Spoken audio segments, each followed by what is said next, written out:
பைதர் பார்த்தார், நாம் குருகுலத்தில் நிறைய கஷ்டப்பட்டு வித்யாபியாசம் பண்ணியிருக்கோம், என்ன நம்மக்கிட்ட பசங்க படிக்க வந்தால் அவளை கஷ்டப்படுத்தக்கூடாது, அவள் பாவம். அகோபில மடத்தில் 42வது வட்டம் ஸ்ரீமன் அழகேசிங்கர் இருந்தார். ஸ்ரீ லக்ஷ்மி நரசிம்மதிக பாதுகா சேவக ஸ்ரீவன் ஷடகோப ஸ்ரீ ஸ்ரீரங்க ஷடகோபரீந்திர மகாதேசகன் பேர் அவருக்கு, இஞ்சிமடேசகன் பேர். சின்ன வயசில் காசியில் போய் படித்தார், மைசூரில் போய் படித்தார், காஞ்சிபுரத்தில் போய் படித்தார், ஸ்ரீமுஷ்டத்தில் போய் படித்தார். அந்த காலத்தில் படிக்கிறதுக்கு அப்படி ஒரு தாபம், போகிற இடத்துல உஞ்சவிருத்தி எடுத்து தான் படித்தார்.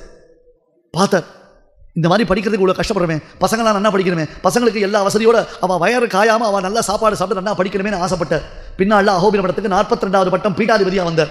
வந்த உடனே முதல்ல என்ன பண்ணார் தெரியுமா, மதுராந்தக க்ஷேத்திரத்தில் ஒரு பிரம்மாண்டமான பாடசாலையை கட்டி அங்கே பசங்க சேர்ந்தானா அவளுக்கு 3 வேளை வயிறார சாப்பாடு, அப்புறம் தான் அவளுக்கு வித்யாபியாசம்னே ஏற்படுத்தினார்.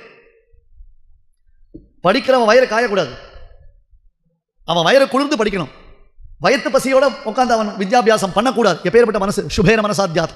அந்த மாதிரி இப்போ பைதர் தான் தான் கஷ்டப்பட்டோம், தாச்சாரியன் தௌமியர்கிட்ட கஷ்டப்பட்டோம், உபமன்யுவுக்கு பரீட்சை வச்சார், ஆருடிக்கு பரீட்சை வச்சார், பைதருக்கு பரீட்சை வச்சார். நாம நம்ம சிஷ்யால கஷ்டப்படுத்தக்கூடாது, உட்காரண்டா பசங்களா உங்களுக்கு நான் பாடம் சொல்லி தரேன் அப்படின்னு பாடம் சொல்லி வச்சார்.